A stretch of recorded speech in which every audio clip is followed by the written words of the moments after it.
श्री स्वामी समर्थ. स्वागत आहे तुम्हा सर्वांचं कथासरिता या तुमच्याच लाडक्या यूट्यूब चॅनलमध्ये.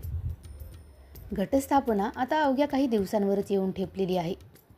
गणपती बाप्पांच्या आगमनाची जशी चाहूल असते तशीच काहीशी चाहूल सर्वांची घटस्थापनेच्या काळातही असते. 9 रात्री आपण 9 वेगवेगळ्या प्रकारचे नैवेद्य 9 देव्यांना वेगवेगळ्या रंगांमध्ये आपण पाहत असतो आणि आपल्या परीनं आपण या मातांची पूजा करण्याची पुरेपूर काळजी आणि प्रयत्न करत असतो. 22 सप्टेंबरला सुरू होणारा हा घटस्थापनेचा मुहूर्त आपल्याला सकाळी 6:09 ते 8:06 असणार आहे. या वेळेमध्ये तुम्ही घटस्थापना करू शकता आणि त्यानंतरचा अभिजात मुहूर्त हा दुपारी 11:49 ते दुपारी 12:38 देखील असणार आहे. आपण जी घटस्थापना करणार आहोत हा घटस्थापनेच्या अगोदर आपल्याला आपल्या घरामध्ये काही गोष्टींमध्ये बदल करायचा आहे, जेणेकरून आपल्या घरामध्ये जेव्हा मातेचं आगमन होईल त्यानंतर कोणतीही कसर त्यामध्ये राहता कामा नये. आणि अशा चुकीच्या गोष्टी आपल्या घरामध्ये जर दिसल्या तर त्यामुळं आपल्यावरती माता नाराज न होता त्यांनी आपल्यावरती भरभरून आशीर्वाद द्यावे, अशा सर्व गोष्टींची आपल्याला काळजी घेणं गरजेचं आहे. चला तर मग आजच्या या व्हिडिओमध्ये वास्तुशास्त्रानुसार आपल्या घरामध्ये तुम्हाला काय थोडेफार बदल करायचे आहेत ते जाणून घेऊया. हे बदल म्हणजे आपल्याला खूप साधे आणि सोपे बदल आहेत. त्यासाठी आपल्याला विशेष काही रचनेमध्ये बदल करायची गरज नाही. त्यामुळे टेन्शन न घेता आपल्या व्हिडिओला शेवटपर्यंत नक्की बघा आणि आपल्या घरामध्ये वास्तुशास्त्रानुसार काय करायचं आहे ते जाणून घ्या. चला तर व्हिडिओला आता आपण सुरुवात करूया. मैत्रिणींनो, आपल्या घरामधील सर्वात महत्त्वाचा पहिला बदल म्हणजे नवरात्रीच्या दरम्यान तुमच्या मुख्य दरवाजावरती तुम्हाला स्वस्तिक काढायचं आहे. नकारात्मकता आणि वाईट आत्मे ज्या गोष्टीमुळे दूर होतात अशी हे स्वस्तिक. जीवनाच्या ज्या 4 अवस्था असतात त्यामध्ये जन्म, विकास, देखभाल आणि मृत्यू हे स्वस्तिकाद्वारे प्रतीक होतात. या व्यतिरिक्त यामध्ये स्त्री ऊर्जेसाठी जी शक्ती असते ती 2 ओळी आणि मर्दानी ऊर्जेसाठी शिव अशी 2 ओळी आहेत. नवरात्रीच्या दरम्यान तुमच्या समोरच्या प्रवेशद्वारावरती जर तुम्ही स्वस्तिक काढलं तर तेथील ऊर्जा संतुलित राहण्यासाठी मदत होत असते. त्यामुळे तुमच्या घराच्या मुख्य प्रवेशद्वाराजवळ स्वस्तिक हे आवर्जून काढा. नवरात्रीच्या काळामध्ये तुमच्या घरामध्ये ईशान्य कोपऱ्यामध्ये तुळशीचं रोप लावल्यानं तुमचं कुटुंब अधिक समृद्ध, शांत आणि सुसंवादी बनतं. उत्सवाच्या 9 दिवसांमध्ये ही वनस्पती नैसर्गिक स्वच्छता म्हणून काम करत असते. तुमच्या घरामध्ये जर अनिष्ट भावना काढून टाकायच्या असतील आणि शांती वाढवायची असेल तर ईशान्य कोपरा, ज्याला आपण अनेकदा कर्मिक दिशा म्हणतो, त्याला नकारात्मक कर्मांचा परिणाम कमी करण्याची क्षमता असलेला कोपरा असतो. त्यामुळे तुम्ही ईशान्य कोपऱ्यामध्ये आवर्जून हे तुळशीचं रोप लावा. यानंतरची तिसरी महत्त्वाची गोष्ट म्हणजे नवरात्रामध्ये 9ही दिवस तुम्हाला तुपाचा दिवा लावायचा आहे. हा तुपाचा दिवा तुम्हाला आपल्या देवघरामध्ये आणि तुमच्या घराच्या मुख्य दरवाजाजवळ आवर्जून लावायचा आहे. कोणत्याही वाईट आत्म्यांची आपल्या घरामध्ये प्रवेश होता कामा नये म्हणून तुम्ही आवर्जून हा तुपाचा दिवा 9 दिवस आपल्या घराच्या मुख्य प्रवेशद्वाराजवळ आवर्जून लावा. त्यानंतरची आणखीन एक महत्त्वाची गोष्ट म्हणजे तुम्हाला 9 दिवस अखंड चालू राहणारा दिवा, शिवाच्या प्रचंड अशा ऊर्जा स्तोत्राचं प्रतीक मानला जाणारा हा दिवा तुम्हाला 9 दिवस अखंड तेवत राहील अशी रचना करायची आहे, जेणेकरून तुम्हाला बाहेरून येणाऱ्या हवेमुळे तो दिवा विझता कामा नये. मग त्यासाठी तुम्ही कंदिलाची काच किंवा बाजारामध्ये मिळणारी अन्य कोणतीही काच त्या दिव्याच्या वरती ठेवू शकता. मात्र तुम्ही हा 9 दिवस अखंड तेवत राहणारा दिवा तुमच्या घरामध्ये असंच दैदिप्यमान आणि प्रकाशमय उजळत राहो यासाठी नक्कीच सुरू ठेवायचा आहे. अखंडपणे तुमच्या घरामध्ये हा सकारात्मक ऊर्जा स्रोत चालू राहावा हेच त्यामागचं कारण.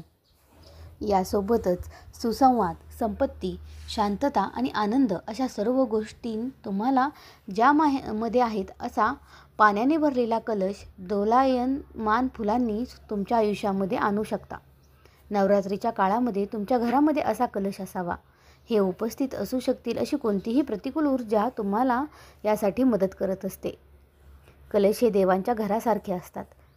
ते त्या 9 दिवसांमध्ये कुटुंबातील सदस्य आणि पाहुणे यामधील संवाद सुधारू शकतात. या विशिष्ट काळामध्ये आपल्यामध्ये तणाव आणि नकारात्मकता दूर होण्यासाठी तुम्ही स्वयंपाकघरात देखील असा कलश ठेवू शकता. नवरात्रामध्ये देवीची प्रार्थना करत असताना तुम्हाला पूर्वेकडे किंवा उत्तरेकडे तोंड करून ही प्रार्थना करायची आहे. हा देखील या नवरात्रीमधील खूप महत्त्वाचा असा वास्तुशास्त्रानुसारचा नियम आहे. या सूचनांचं पालन केल्यानं तुम्हाला आत्मविश्वास, शौर्य आणि यश मिळतं. असा विश्वास असल्यानं हे घडतं. या 9 दिवसांमध्ये सर्व देवींनी लाल रंगाचे कपडे घालणं देखील अतिशय उत्तम. दुर्गा सप्तशती पूजा करून तुम्ही देवी दुर्गाला संतुष्ट करू शकता आणि नाव, प्रतिष्ठा आणि समृद्धी देखील मिळवू शकता. यानंतर आणखीन एक गोष्ट तुम्हाला करायची आहे, ते म्हणजे तुम्ही जेव्हा देवपूजा करणार आहात त्यावेळेस तुम्ही चंदनाचा टिक्का वापरायचा आहे. सर्व देवदेवतांची पूजा करत असताना जेव्हा तुम्ही हा चंदनाचा टिळा त्यांच्या कपाळी लावाल तेव्हा त्यामधून तुम्हाला शरीर आणि मनशुद्धीसाठी सकारात्मक ऊर्जा बाहेर येताना दिसेल. तुमच्यामध्ये असे बदल नक्की घडत असतील. त्यामुळं भक्ती आणि आदराचं प्रतीक असलेला हा चंदनाचा टिळा तुम्ही या नवरात्रीमध्ये देवपूजा करत असताना अवश्य वापरा.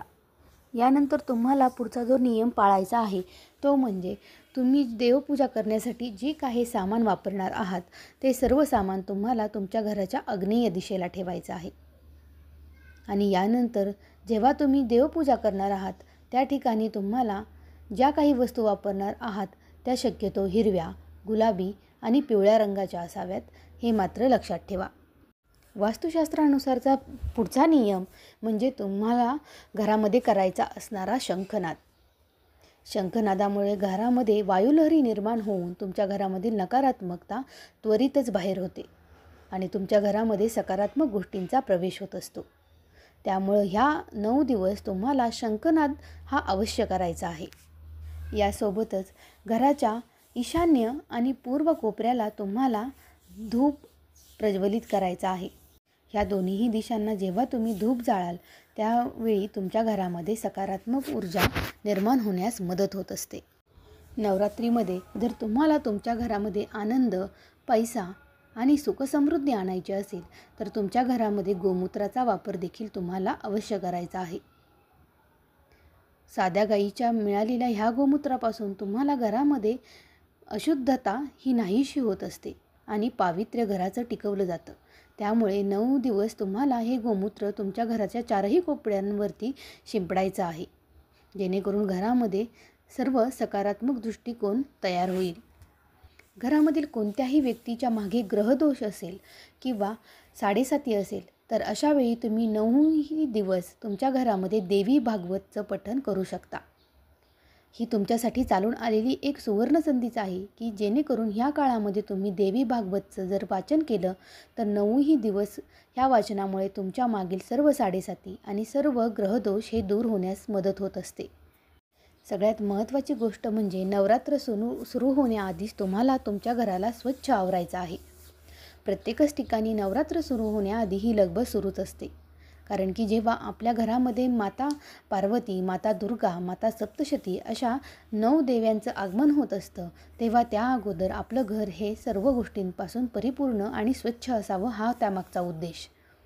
अशा वेळी घरामध्ये असलेली जुनी पुराणी वस्तू, फुटलेल्या तुटलेल्या वस्तू, काचेच्या फुटलेल्या वस्तू, बंद पडकी घड्याळं, चाव्या ज्या वापरात नाहीत अशा सर्व गोष्टी तुम्हाला घरामधून बाहेर काढायच्या आहेत, जेणेकरून आपला आत्मा त्याभोवती गुटमळू नये आणि आपल्या घरामध्ये सर्व गोष्टींचं नवचैतन्य निर्माण व्हावं. त्यामुळं नवरात्र सुरू होण्या अगोदरच तुम्हाला तुमच्या घराची साफसफाई ही आवर्जून करायची आहे. नवरात्रीमध्ये दुर्गा देवीची मूर्ती आपण घरात आणत असतो. अशा वेळी या शुभ ऋतूमध्ये सौभाग्य आणि संपत्ती आणण्यासाठी वास्तुतत्वानुसार तिची मूर्ती योग्य ठिकाणी ठेवणं देखील तितकंच महत्त्वाचं आहे. त्यामुळं घरामध्ये जेव्हा तुम्ही दुर्गा देवीची मूर्ती आणाल त्यावेळी ती ईशान्येकडे तोंड करून ठेवा, कारण ही दिशा सर्व धार्मिक कार्यांसाठी अनुकूल मानली जाते. तुमच्या मालमत्तेचं मुख्य प्रवेशद्वारावर देखील अशाच दिशेने असलं पाहिजे, जेणेकरून प्रवेश करताना पर्यटकांना किंवा बाहेरील पाहुण्यांना सर्वात अगोदर त्या गोष्टीचं लक्ष गेलं पाहिजे. कोणत्याही शुभ कार्याची सुरुवात करत असताना आपण आपल्या घराच्या मुख्य प्रवेशद्वारावरती आंब्याच्या डहाळ्यांचं तोरण लावत असतो. नवरात्र सुरू होणार आहे अशा काळामध्ये देखील तुम्ही जेव्हा तुमच्या घराची साफसफाई कराल त्यानंतर तुमच्या घराच्या मुख्य प्रवेशद्वाराला देखील तुम्हाला असेच आंब्याच्या डहाळींचं तोरण बांधायचं आहे. घरामधील सुखसमृद्धीमध्ये आणि आनंदामध्ये वाढ होण्यासाठी तुम्हाला ही गोष्ट आवर्जून करायची आहे, हे ध्यानात ठेवा. तर दिलेल्या या सर्व उपायांचा वापर करून आपण नवरात्र अतिशय उत्साहामध्ये आणि आनंदामध्ये साजरी करू शकतो. आपल्याला या 9 देवी 9 प्रकारचे आशीर्वाद देऊन आपल्या आयुष्यामधील सर्व संकटांपासून आपल्याला अलिप्त करतील आणि आपलं आरोग्य, आपले ऐश्वर्य या सर्व गोष्टींमध्ये फक्त वाढच होईल. त्यामुळे दिलेल्या गोष्टींचं नवरात्रामध्ये कटाक्षाने पालन करा आणि आपली नवरात्र उत्साहामध्ये आणि आनंदामध्ये साजरी करा. व्हिडिओ मला कसा वाटला ते कमेंट करून नक्की सांगा आणि दिलेल्या या टिप्स तुम्हाला आवडल्या का ते देखील मला कमेंटमध्ये सांगा. आणखीन काही अडचण असेल तर तुम्ही मला प्रश्न देखील विचारू शकता. आपल्या चॅनेलला सबस्क्राईब केलं नसेल तर आपल्या चॅनेलला लगेच सबस्क्राईब देखील करून घ्या. तुम्हाला सर्वांना येणाऱ्या नवरात्रीच्या मनापासून शुभेच्छा. श्री स्वामी समर्थ. जय जय स्वामी समर्थ.